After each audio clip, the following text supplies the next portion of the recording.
O Saber Direito desta semana é com o professor Luiz Carlos Vasconcelos e o curso é sobre processo civil.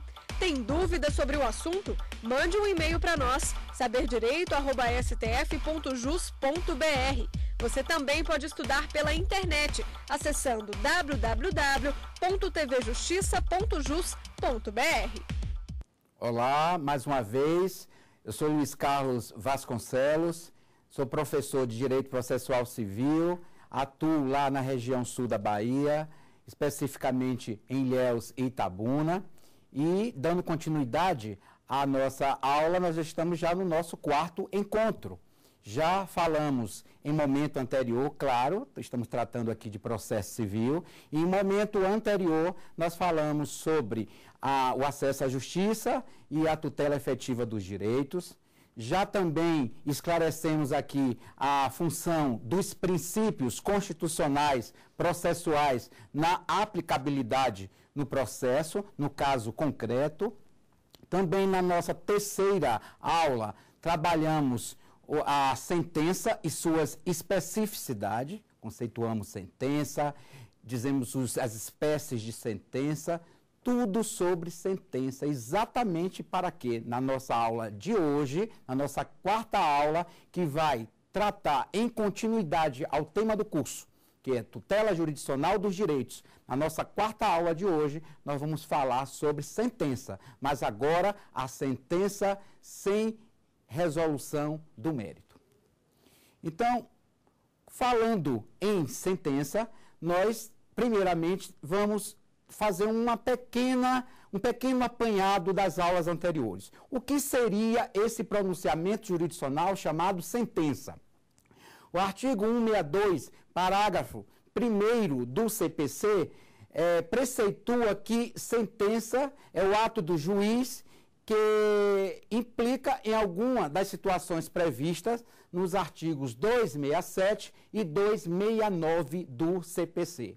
Sendo que as sentenças objeto do artigo 267 são aquelas sentenças que não resolvem o mérito. As sentenças objeto do artigo 269 são aquelas sentenças que há a resolução do mérito. A gente também falou que o direito de ação é o direito a uma sentença, a uma resposta do Estado. Só que essa resposta não basta simplesmente dizer o direito, mas também o Estado deve, através do seu poder, fazer efetivar esse mesmo direito.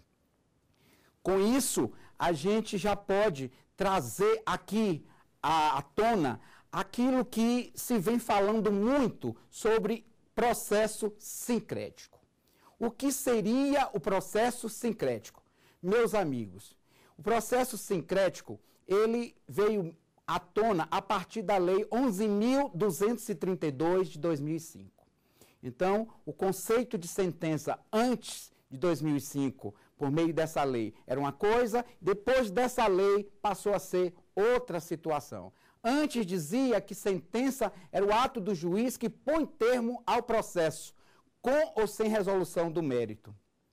Após a edição da Lei 11.232 de 2005, a sentença teve uma nova configuração. Não se pode dizer hoje que sentença é o ato do juiz que põe fim ao processo, exatamente pela a questão do ecletismo processual. O que seria isso, professor? Um processo sincrético, um processo eclético, um processo bifásico.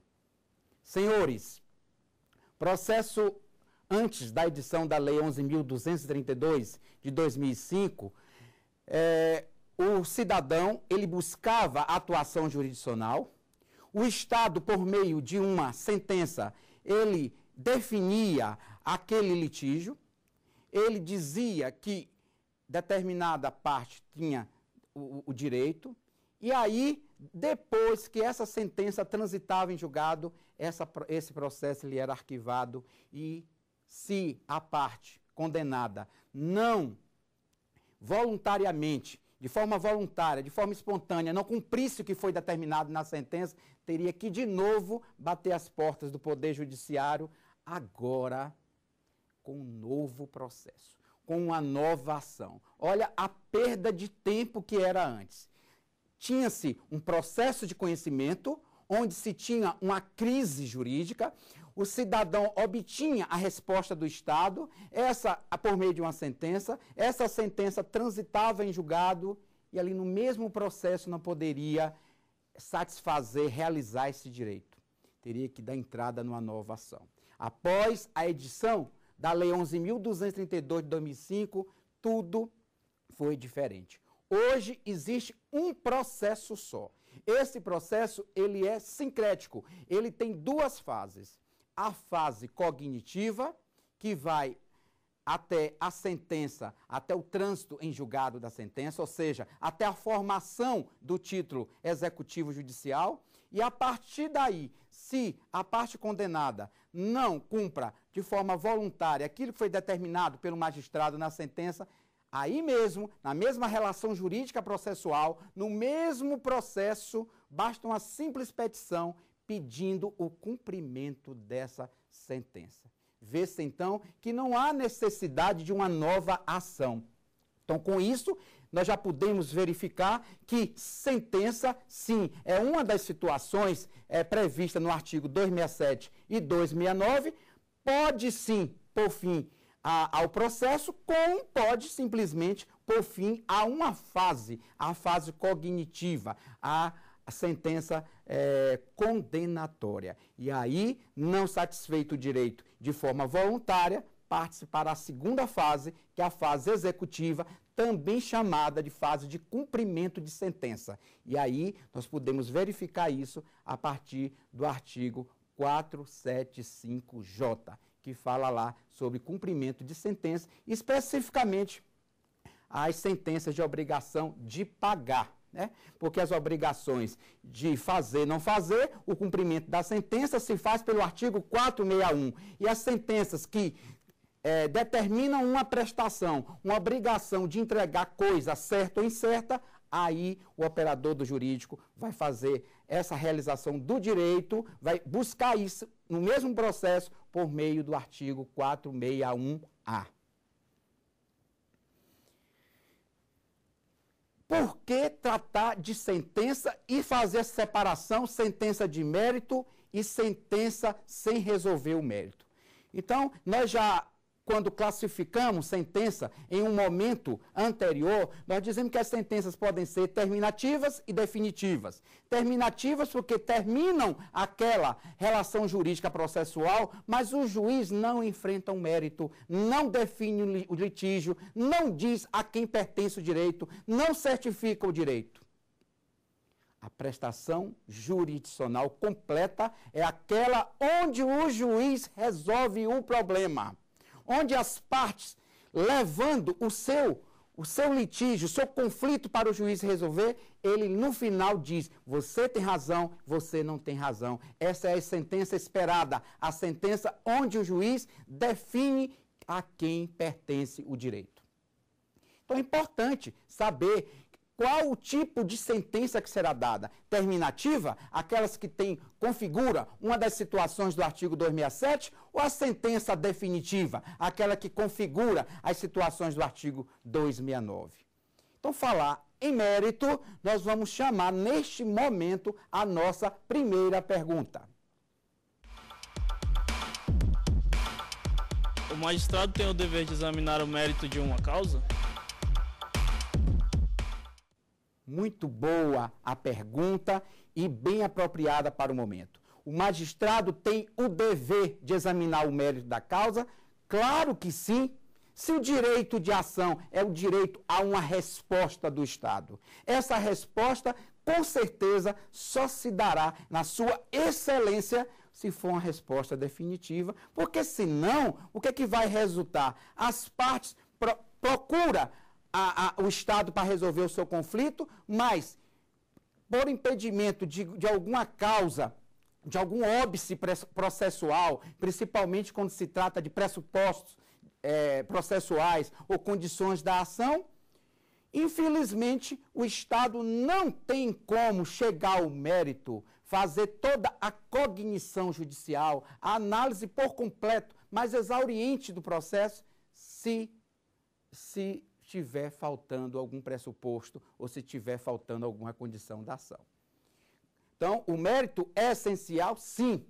O conflito, a paz social, vai ser resolvido por meio dessa sentença que vai definir a quem pertence o direito, o mérito, sim. Mas, infelizmente, o processo segue um procedimento. E esse procedimento nem sempre vai se chegar ao final exatamente por essas causas impeditivas, esses óbices processuais. Ou seja, todos nós temos direito de agir. Todos nós temos direito de invocar a proteção do Estado.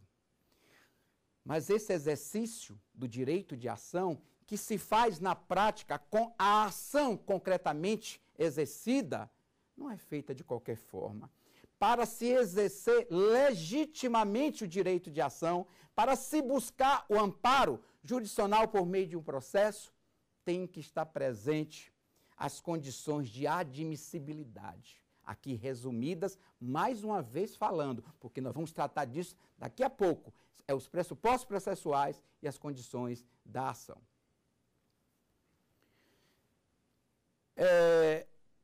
Falando em sentença sem resolução do mérito, que é a nossa aula específica de hoje, nós vamos trabalhar aqui o artigo 267.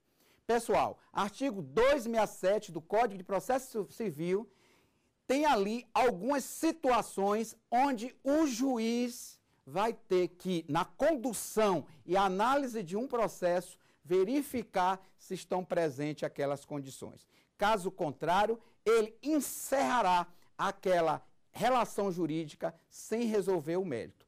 Observe que, em regra, quando o juiz extingue o processo sem resolver o mérito, faz com que essa mesma ação, essa mesma demanda possa, em regra, ser de novo renovada. O que eu quero dizer com isso? O artigo 268 do Código de Processo Civil diz que, se o Estado interromper a finalização do seu processo, ou seja, não chegar ao mérito por algum óbice, por alguma causa impeditiva, ele vai fazer isso se utilizando do artigo 267, diz ali, dentre aquelas alíneas todas, tem 11 alíneas ali, 11 incisos, vai ter que formar qual daquela situação o caso concreto prevê. E aí, pode sim, a parte, aquela relação jurídica processual ali está encerrada, mas pode a parte, em outro momento, repropor a ação. Claro que sim, tem que pagar as custas processuais, aqui foi condenada, tem que pagar, depositar previamente em juízo, já na propositura da novação, os honorários advocatícios, porque o autor deu causa àquela ação. Então, e tem que ser um requisito prévio para a admissibilidade dessa ação. Está lá no artigo 268, o pagamento das custas e o pagamento dos honorários advocatícios. E ainda, amigos, a gente pode verificar a questão da prevenção do juízo. A prevenção de juízo tem a ver com distribuição de causas por dependência. Quer dizer, aquele mesmo juízo onde a causa anterior foi extinta sem resolver o mérito, esse juiz se torna prevento para analisar a nova causa. Então, observe aí que o legislador foi feliz porque possa ser que a parte, não se utilizando bem dos argumentos jurídicos ou da própria petição inicial, desista da ação ou se não fica procurando o juízo, aquele que melhor pode dar uma liminar, que pode satisfazer os seus interesses. Sabendo disso, o legislador, no artigo 253, parágrafo 2º, falou que essa segunda causa será distribuída por dependência ao juízo que originalmente viu a primeira causa. Então, estamos todos querendo saber qual as situações que podem extinguir o processo sem resolver o mérito. Primeira situação está no artigo 267, parágrafo 1º, o artigo 267, inciso 1º, que diz: a petição inicial quando for indeferida. Indeferimento da petição inicial é a primeira causa de extinção do processo sem resolver o mérito. E aqui cabe a gente falar o seguinte: O juiz, quando ele analisa a petição inicial, ele já faz ali um juízo de admissibilidade. Primeira coisa que ele faz, ele verifica se a petição inicial está dentro dos requisitos do artigo 282 do CPC. Se a parte trouxe a sua petição inicial com os requisitos enumerados no artigo 282 e com os documentos indispensáveis à propositura da ação descritos no artigo 283. Se tiver tudo ok, dentro como o procedimento determina, o juiz manda citar o réu. Aí chama o réu para integrar aquele procedimento, para integrar a lide.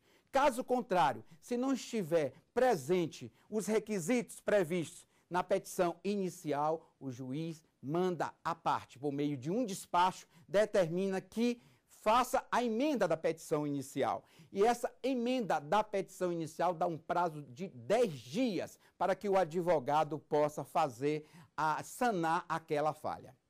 Observe que se o advogado não cumpre aquilo que o juiz determinou, elemento faltante na petição inicial, cabe então ao magistrado indeferir a petição inicial. Todo esse juízo de admissibilidade tem uma situação que eu quero passar bem firme aqui.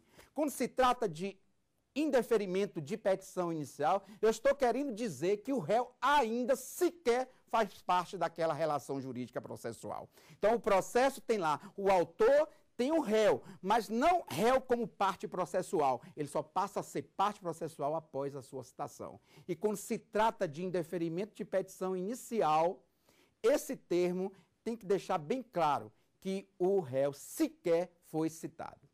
E o indeferimento da petição inicial não pode ser exclusivamente por sentença, se indeferir a petição inicial. Por exemplo, professor, como é que se indefere a petição inicial? Quais são as causas que indeferem a petição inicial? Aí já chamo os senhores para a gente dar uma olhadinha no artigo 295 do Código de Processo Civil. O artigo 295 do Processo Civil fala lá: o juiz indeferirá a petição inicial quando ela for inepta. Segunda situação, quando a parte for manifestamente legítima. Terceira situação, quando faltar ao autor interesse processual. A quarta situação, quando o juiz pronunciar de logo a decadência e a prescrição. A quinta situação, quando a parte não emenda, não faz os ajustes determinados pelo juiz, cabe então o indeferimento da petição inicial. E por último, indefere-se também a petição inicial, senhores. E aí eu já chamo os senhores para se reportar ao artigo 39 do Código de Processo Civil, 39, parágrafo único, que não está lá no 282, mas também deve constar na petição inicial o endereço do advogado. Esse endereço onde precisa mandar os atos de comunicação processual. Então precisa ter o endereço lá. Caso não tenha o endereço, o juiz vai mandar ajustar aquela petição para que se coloque o endereço do advogado. O endereço pode tanto constar no corpo da petição, como no rodapé, na própria procuração, supre aí a questão do endereço do advogado. Então, indeferimento da petição inicial, o juiz pode indeferir de forma total, extingue toda a relação jurídica processual, ou pode extinguir apenas parte. E vamos imaginar que ele considera prescrito algum dos pedidos, aí não se fará uma extinção total, seria um indeferimento parcial, e aí não seria sentença, seria uma decisão interlocutória e o processo vai caminhar em relação aos demais pedidos. Segunda situação que indefere a petição inicial é quando as partes deixam o processo, por negligência das partes, deixa lá sem fazer nada durante mais de um ano. Então, o que acontece? O processo, ele se inicia, né? Ele começa por iniciativa das partes, mas se desenvolve por impulso oficial. Mas tem situações, está aí no artigo 262, começa por iniciativa da parte e se desenvolve por impulso oficial. Mas tem momentos que o juiz precisa que as partes diligenciem no sentido de trazer algum elemento necessário ao processo, uma prova, uma situação qualquer, uma procuração, e aí a parte fica sem trazer. Nem a parte autora, nem a parte ré, negligentemente deixa o processo sem nenhum incremento. O que é que acontece? Cabe ao juiz não indagar a conduta das partes, mas ele precisa fazer uma determinada coisa. Tem que dar um despacho primeiramente. E nesse despacho deve dar 48 horas, ou para a parte autora ou para a parte ré, resolver aquele incidente, aquele elemento faltante. Aí sim, já transporta para o juiz a necessidade de extinguir aquela relação processual. Deu-se, então, oportunidade às partes de sanarem a falha. Isso sim é o processo cooperativo. O juiz como agente colaborador do processo, porque o processo ele é abstrato, mas tem que seguir uma determinada forma, e essa forma é o seu procedimento. Neste momento, nós vamos trazer o telespectador para a nossa segunda pergunta.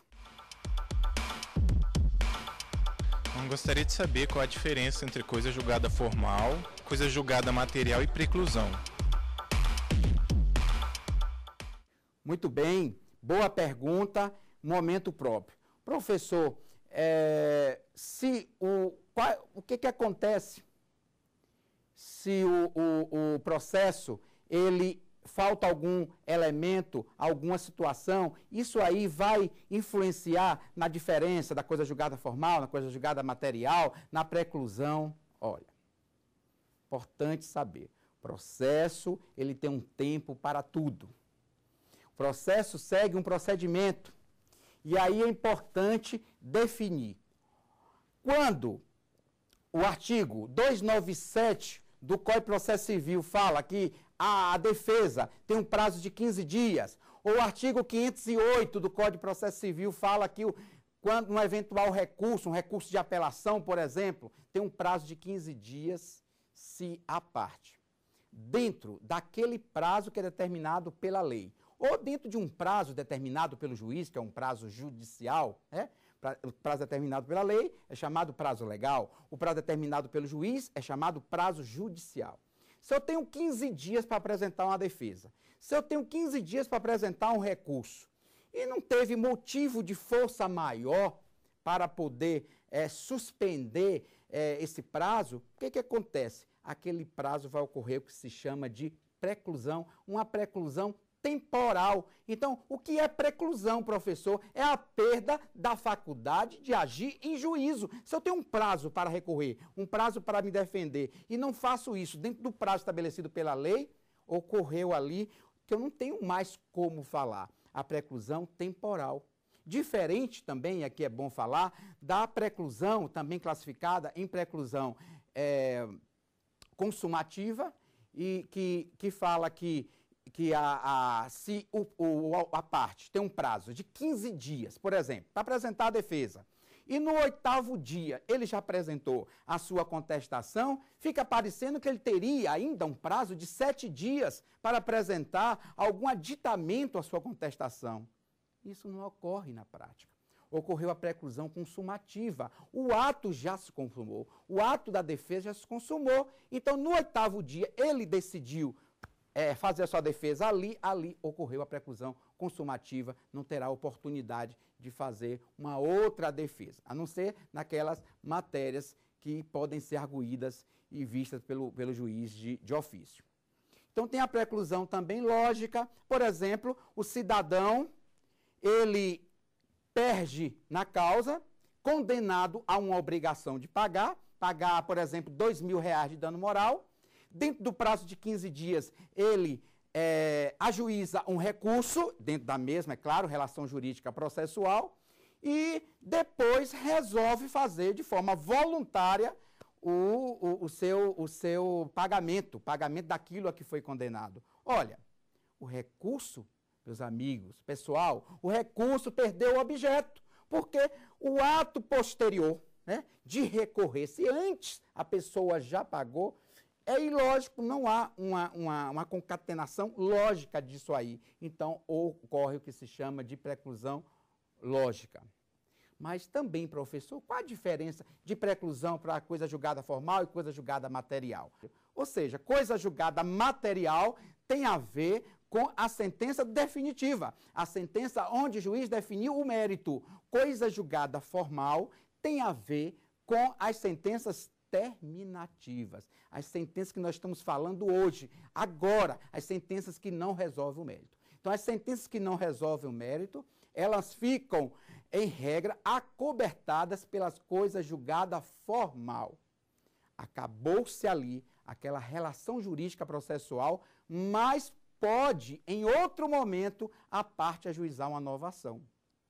O que não cabe na coisa julgada material. Se a matéria já foi definitivamente julgada, não pode, nem naquela relação processual, nem em outro processo, ser renovada a demanda com a mesma parte, mesma causa de pedir e mesmo pedido, por conta da cobertura da coisa julgada material.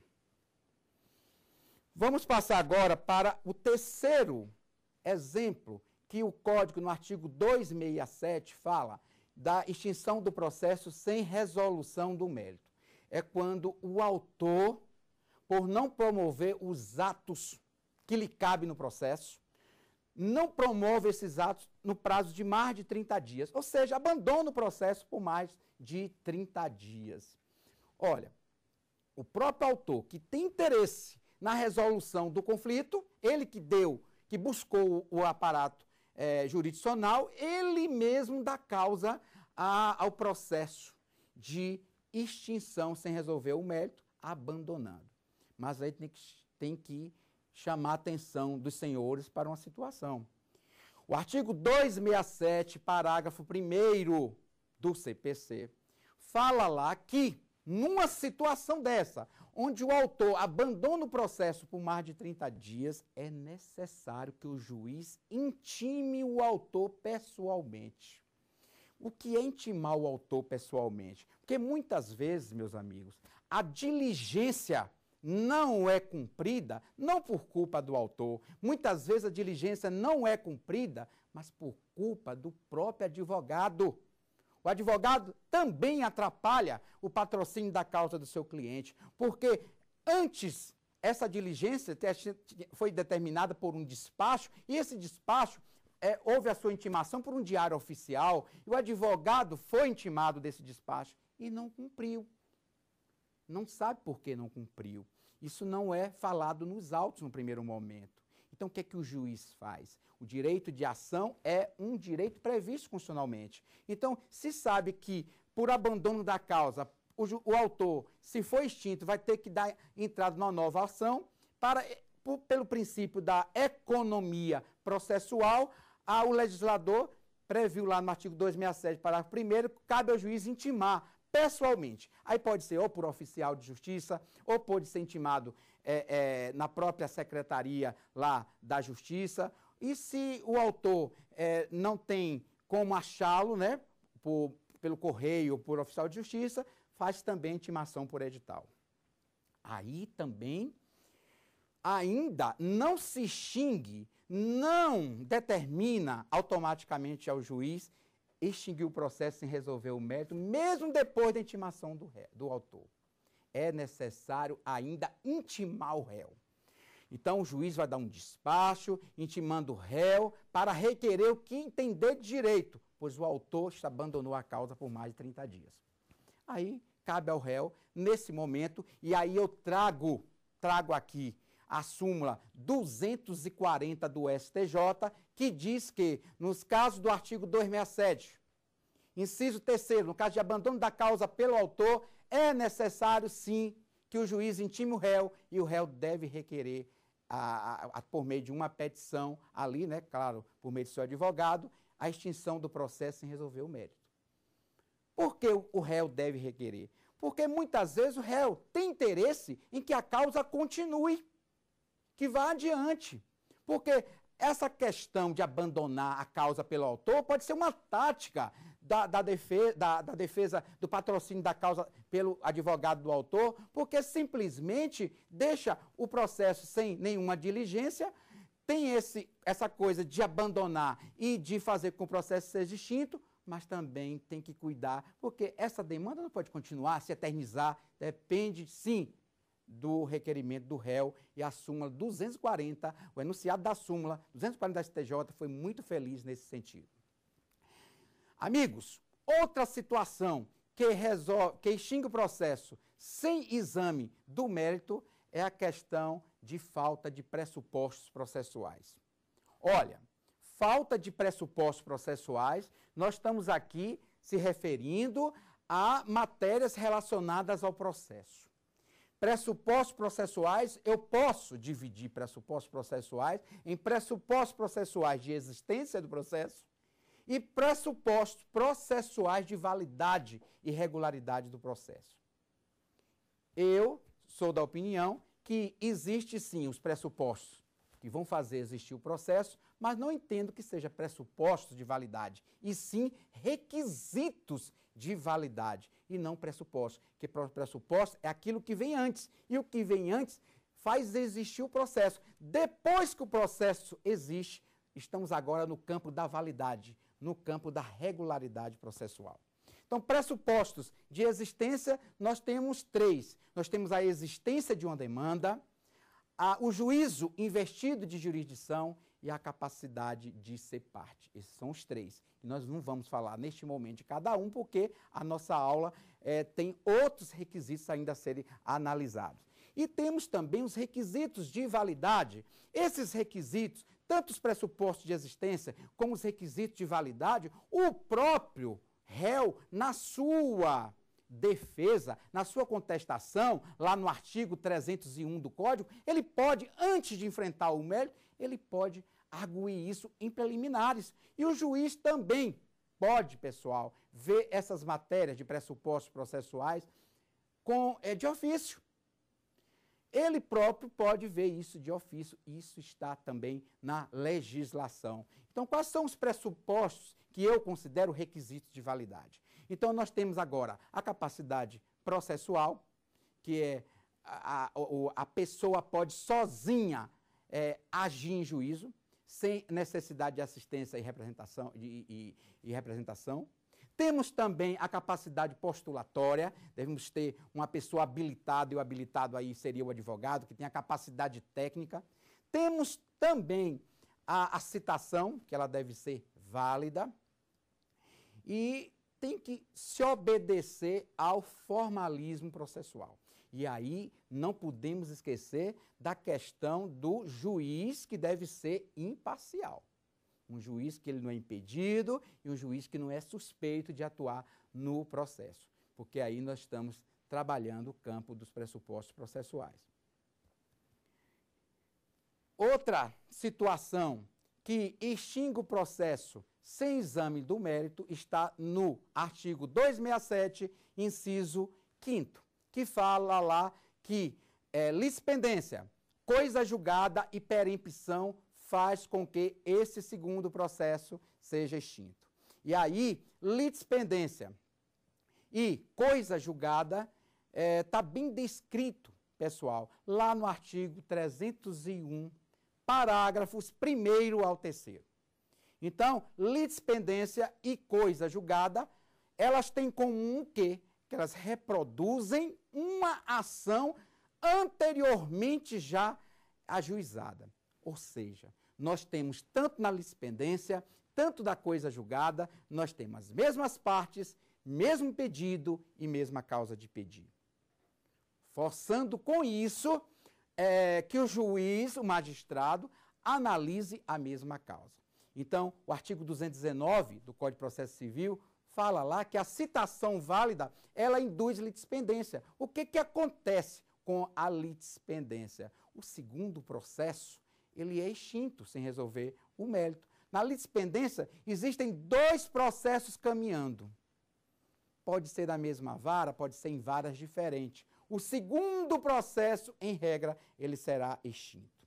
Diferentemente da coisa julgada, que depende também do estágio. Qual a diferença entre litispendência e coisa julgada? É porque na coisa julgada, os elementos da ação são os mesmos. Mesmas partes, mesmo pedido, mesma causa de pedir. A única diferença é que a causa anterior, ela já foi julgada. O Estado juiz já emitiu, já resolveu aquele problema. Estão de novo trazendo para a justiça resolver um caso que já transitou em julgado. Então faz com que o Estado ele não permita isso e extinga sem resolver o mérito. E aí temos que falar também da perempção, que é uma ação perempta, professor. O que é perempção? Perempção, seu conceito está bem claro lá no artigo 268, parágrafo único. Eu gosto sempre de conceituar e também falar onde se encontra. Isso é bom saber, né? Ver a doutrina, ver a legislação. No 268, parágrafo único, deve ser conjugado esse artigo também com o artigo 267, o inciso 5º, que fala que no caso de perempção, o juiz deve extinguir o processo e resolver o mérito. Então, vamos perceber o seguinte, o autor, ele entra com uma ação 3 vezes. Imagine, primeira situação, entra, abandona o processo, o juiz extingue sem resolver o mérito. Segunda vez, entra de novo, abandona, o juiz extingue sem resolver o mérito. Terceira vez, entra de novo com a mesma ação, falando da mesma coisa, mesmas partes, mesmo pedido, mesma causa de pedir, mesma ação anterior. O juiz vai lá e abandona, o juiz extingue sem resolver o mérito. A gente sabe que o direito de ação é um direito incondicional. Está lá aberto para todos que ali buscam o Estado juiz. Mas o Estado juiz não pode ficar a vida toda esperando para resolver o litígio. O que é que acontece? Há ali um requisito de validade negativo. Nega o direito ali de entrar com a 4ª ação. Então, pela 4ª vez, havendo abandono da causa em 3 vezes anteriores, na 4ª é-lhe negado esse direito de ali trazer para a justiça aquela causa. Observe que nem em reconvenção pode o autor, se for demandado vamos imaginar, pelo réu, o réu entrou com uma ação, com os mesmos elementos, só que o réu agora é o autor. O autor, quando for agora, que é réu, ele apresentar sua defesa, ele não pode também apresentar a reconvenção, porque lhe é proibido. Quer dizer, ele perde o direito de entrar com a ação, né? Ele entra pela 4ª vez, lhe é negado esse direito, porque a ação ali perime esse direito de agir, é uma ação perempta, mas ele pode arguir essa matéria como defesa na sua contestação. Como, por exemplo, ele pode arguir. Vamos imaginar, o réu entra com uma ação, só que o réu agora, claro, numa posição de vantagem, numa posição de autor. Ele entra com a mesma demanda, o autor agora é um réu, só que ele, como réu, ele pode arguir isso. E aquilo que antes que ele abandonou, ele pode usar agora como matéria de defesa, exemplo aí, a compensação. Amigos, vamos agora passar para o 6º inciso do artigo 267, que fala da extinção do processo em resolver o mérito. É a questão de falta de condição da ação. Observe que, em um momento anterior, no artigo 267, que é da extinção sem resolver o mérito, nós já falamos que o juiz indefere a petição inicial por falta de legitimidade, por falta de interesse, por falta de possibilidade jurídica do pedido. Agora, de novo, professor, o legislador fala de falta de condições da ação, só que agora, apesar de as condições da ação serem legitimidade de parte, interesse de agir ou interesse processual e possibilidade jurídica do pedido, o momento processual aqui é outro. No indeferimento da petição inicial, o réu não fazia parte daquela lide. O réu sequer foi citado. Agora não. O réu já foi citado, o réu já apresentou a sua defesa, o réu arguiu como preliminar uma ilegitimidade de parte, uma falta de interesse processual, um pedido juridicamente impossível. Aí sim, cabe ao juiz mandar o autor falar em réplica, falar sobre essa preliminar de falta de condição da ação. E aí só depois ele vai realmente dizer se a parte é ilegítima, se faltou realmente interesse, se há necessidade, que interesse tem a ver com a necessidade do provimento jurisdicional, se há necessidade do juiz intervir e de dizer o direito naquele caso concreto, ou se o pedido não é vedado em lei no nosso ordenamento. Verificando o juiz que falta realmente condição da ação, cabe a ele agora extinguir o processo sem resolver o mérito. Outra situação, deixar bem claro também, que extingue o processo sem resolver o mérito é quando o autor desiste da ação. Mas, professor, o autor abandona antes e depois também, se ele também quiser, ele pode desistir da ação? Claro, a ação é um direito. Assim como ele pode agir, ele pode não querer o prosseguimento do processo. Cabe ao autor pedir desistência. Amigos, essa questão de pedir desistência, normalmente quem faz a petição é o advogado. O advogado pede desistência do processo, desistência da continuidade do feito, mas precisa ter na procuração esse poder, é um poder especial, tem que ter o poder dado pela parte de desistir. Está lá no artigo 38, na segunda parte do artigo do CPC, 38, segunda parte. Tem que ter esse poder específico para o advogado pedir, em nome da parte, a desistência da ação, a desistência do processo. Então, qual a diferença, então, professor, de desistência do processo e abandono, já que são atos meramente processuais, são atos relativos ao autor? A diferença é clara. No abandono, não há necessidade do autor dizer que vai abandonar de forma expressa. Ele abandona, uma situação tácita. Na desistência, não. Na desistência, ela tem que ser expressa. O autor pode unilateralmente pedir desistência da ação. E aí, temos que abrir um parêntese aqui. É a questão do seguinte: o autor entra com a ação, o réu é integrado à lide, o réu contrata um advogado para fazer a sua defesa e simplesmente fica, só porque o autor não quer mais, o processo é extinto sem resolver o mérito, e mais, ele ainda pode depois repropor a mesma ação.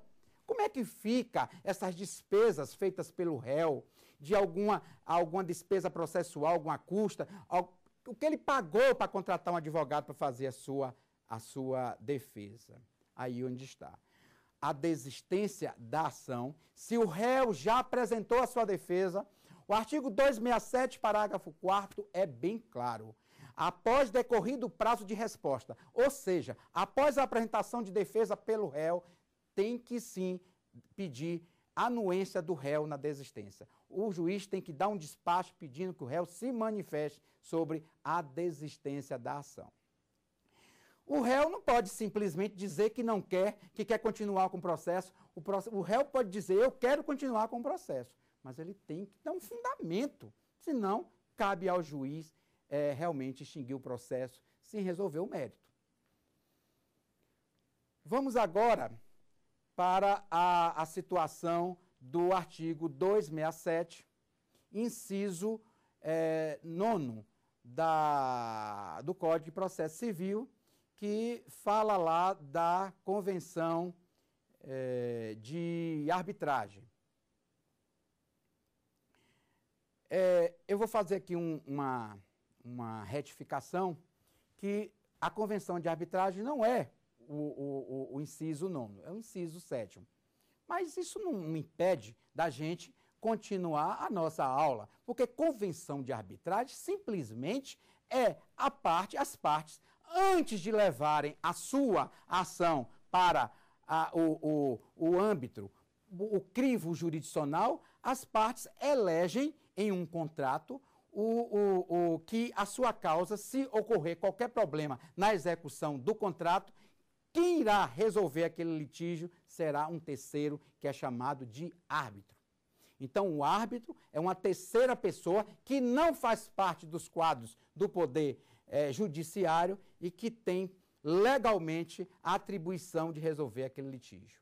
Então, a convenção de arbitragem faz com que o réu, quando apresentar a sua defesa, ele possa arguir preliminarmente, está lá no artigo 301, essa convenção de arbitragem, e o juiz, claro, vai analisar lá o contrato. Quando o réu faz esse tipo de defesa, ele leva com certeza o contrato. E o juiz vai analisar. Tem lá uma cláusula onde as partes dizem que elegem uma terceira pessoa, que é chamada de árbitro, para resolver o problema não tem como trazer o mesmo problema para o Estado resolver, o Estado juiz resolver.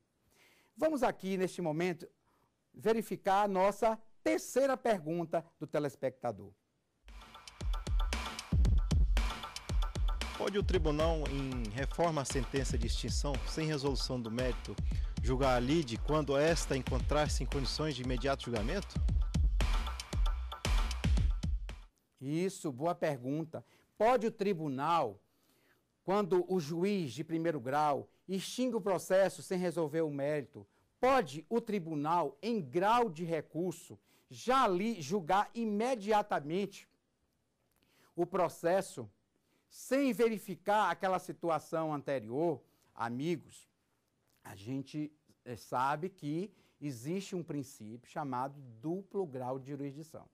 O que é o princípio do duplo grau de jurisdição? É fazer com que uma nova instância reveja aquela situação vista por um juízo de instância inferior. Então, o juiz de primeiro grau deu uma sentença, essa sentença foi uma sentença sem resolver o mérito, por alguma situação já dita até o momento, e está perguntando se pode o juiz, né, no tribunal, se o próprio tribunal já pode dar sentença. Aí sim, há realmente isso previsto no artigo 515, parágrafo 3º do Código de Processo Civil. O que o artigo 15, parágrafo 3º do CPC prevê? Diz que, nos casos de extinção do processo sem resolver o mérito e o tribunal verificando ali que o réu já compõe a lide, já apresentou a sua defesa, e aquela matéria é uma matéria exclusivamente de direito, e mesmo que tenha sido a matéria de fato, mas já não tem mais nada para provar, ou seja, essa causa já se encontra madura, só não foi vista no primeiro grau o mérito por um óbice desse que faz parte da extinção do processo lá do artigo 267, aí sim o tribunal é aquilo que a gente fala de causa madura. Isso é o que fala de causa madura. A causa já está pronta para ser julgada. Amigos, é a questão do processo, da celeridade processual, da economia processual. O tribunal pode sim, nesses casos de extinção e trazendo assuntos exclusivamente de direito, pode sim julgar logo aquela causa. Vale observar se o réu já apresentou, é claro, a sua defesa, se as partes já manifestaram o suficiente para o convencimento do juiz. Pois não, vamos dar seguimento, nós vamos falar agora do inciso 267, inciso 9 do Código de Processo Civil. Artigo 267, inciso 9, que fala lá da causa vai ser extinta pela intransmissibilidade do direito, né? Por causa da disposição legal, o direito é intransmissível, ela tem que ser extinta. Olha, o que é intransmissível? Direito intransmissível. Direito intransmissível, eu quero falar aqui, principalmente, quando morre uma das partes no processo, e tratando ali de direitos disponíveis, direitos que podem ser transacionados, o artigo 43 do Código fala que tem que fazer com que os herdeiros se sucedam, se habilitem no processo. Mas quando se trata de uma causa onde não se discute direitos transmissíveis, como, por exemplo, uma ação de divórcio, uma ação de separação, uma ação de interdição, a morte, por exemplo, de um cônjuge, a morte, por exemplo, da pessoa, do interditando, esse processo tem que ser extinto sem resolver o mérito, porque não tem como transmitir esse direito. Tem processos que discutem direitos transmissíveis e direitos intransmissíveis. Por exemplo, uma causa onde se busca a reintegração de um funcionário com todos os decorrente disso aí, pagamentos de passivos, de tudo que a parte anteriormente, no momento antes de morrer, tinha de direito. O que acontece? Não tem como mais o juiz reintegrar um funcionário, já morreu.